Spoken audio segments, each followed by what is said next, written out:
Right, James. So yeah, we're in autumn, but coming up to the end of the year and crunch time for sorting out our future relationship with the European Union, and indeed in making progress with striking trade deals with the rest of the world. How does a change in our trading environment sort of impact your business directly? Well, the interesting thing is that because of the unusual season we've just had in the cereal market, we've got a much smaller crop of wheat produced this year. So we're going to be actually mainly importers of wheat into this country. So we thought our main challenge was going to be the excess barley that we've grown, with a lot of people planting spring barley, and that is going to be a huge challenge.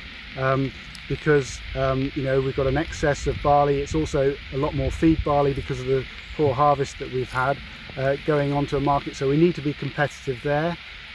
So that was one challenge, but we thought we might be slightly sort of cushioned on the wheat side, but actually what we're finding now is that they're importing large amounts of wheat ahead of the Brexit on the 1st of January, just to make sure they've got sufficient supplies in the country. So actually we're seeing an impact now, particularly because we grow milling wheat. We're actually seeing a lot of German milling variety wheat being brought into this country, which is putting a further cap on the market. And we could find in the new year that they have overbought the German wheat, and then it will affect our market even into the spring as well.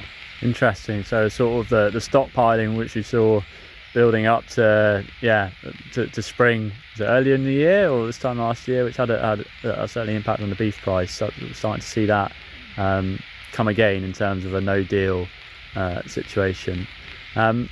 Looking longer term, are there things that you need to think about in terms of how you trade your crops and your commodity in light of perhaps a trading environment which is less certain and less secure than it once was?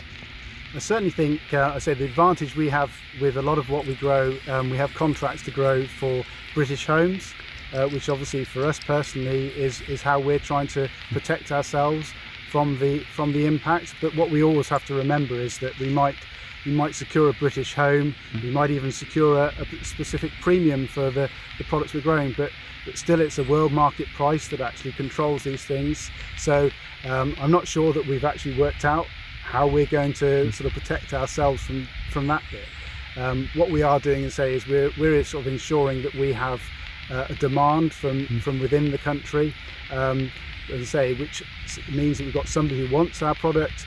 If we grow it to the right specification, then that's going to be taken. But as I say, the base price is set on the world market.